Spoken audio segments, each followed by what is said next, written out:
Thank you, Mr. President. You've given us more than 2 hours. With your permission, we can take 3 more questions. Let's see here, take some bonus. Oswald. Thank you so much, Your Excellency. Murakoze cyane. Ndagira ngo mbashimire kuri uyu mwanya mumpaye. Ni sinzi niba mwarabonye raporo yasohotse ivuga ko mu mwaka umwe 2024-2025 abantu basabye akazi bari miliyoni imwe n'ibihumbi 100 birenga. Akazi gahabwa abantu 3,000 gusa. 3,000 kuri miliyoni imwe n'ibihumbi 100. Bitatu bigomba kuba ariko byaragiye mu kampani imwe cyangwa ebyiri. Ntabwo nibera ko birakireka. Noneho mu mpamvu zimwe zibitera inzego za leta zimwe zishyira ku isoko imirimo zigakoresha ibizami abantu bagatsindira akazi ntibabashyire mu myanya. Hanyuma abavuga ni mu nzego za leta. Yego, mu nzego za leta. Inzego za leta hakwiye kubamo n'abakeya kurusha abo ngabo. Hakwiye kubamo bakeya kurusha 3,000. Leta bose barajyamo bashaka iki. Miliyoni imwe urayishyira muri leta igihe ikora iki? Nyakubahwa Perezida wa Repubulika, ikibazo ntabwo ari uwo mubare w'abakora muri leta, ahubwo abo bavunika bakora ibizamini. Ntabwo bose babikoze nabiyandikishe basaba akazi. Ababikoze ntekereza ko bagera muri 500. No kugira ngo baringanize. Ariko harimo imvune, hari abakoresha ibizamini wenda nko mu karere kamwe ka Nyagatare. Ugasanga ikizamini kiri kubera Musanze. Hari n'umudepite ejo bundi wavuze ati kugira ngo duce intege abo basaba akazi bakina hajyeho amafaranga ku bashaka akazi. Ibyo byo ni mismanagement, ni imikorere itariyo.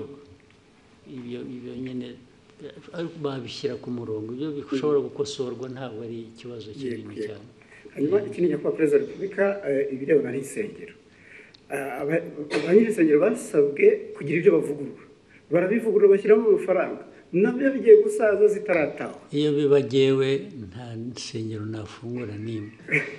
N'ibyo dukora tubikora nyine byose kugira ngo abantu nayo insengero muri development muri ibi byose twavugaga bya ntambara ziri ku isi na survival y'igihugu, insengero zifitemo uruhare iki? Nazo ziratanga akazi se.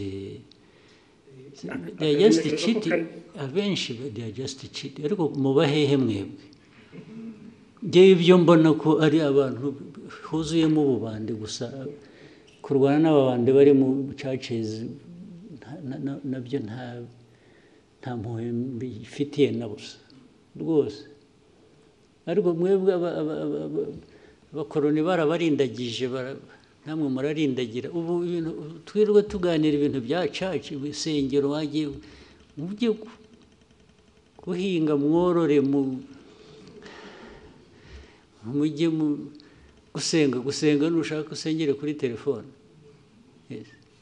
Ibyo churches aho byaturutse ntuhazi churches ahantu hose ziri ahubwo ndetse buriya nuko dushaka gushyira ibintu mu kuri ntitudashaka guhutaza abantu tugira kwigisha naho hafunzwe nke. Ikibazo kirimo Nyakubahwa Perezida wa Repubulika kubera hari uturere tumwe zifunguye, abaturage baturuka mu turere ho zifunze bajya gutera umubyigano. Naho tuzazifunge ahubwo. Yes, aho ziri ubwo tuzazifunga bajye basengera mu rugo rwose.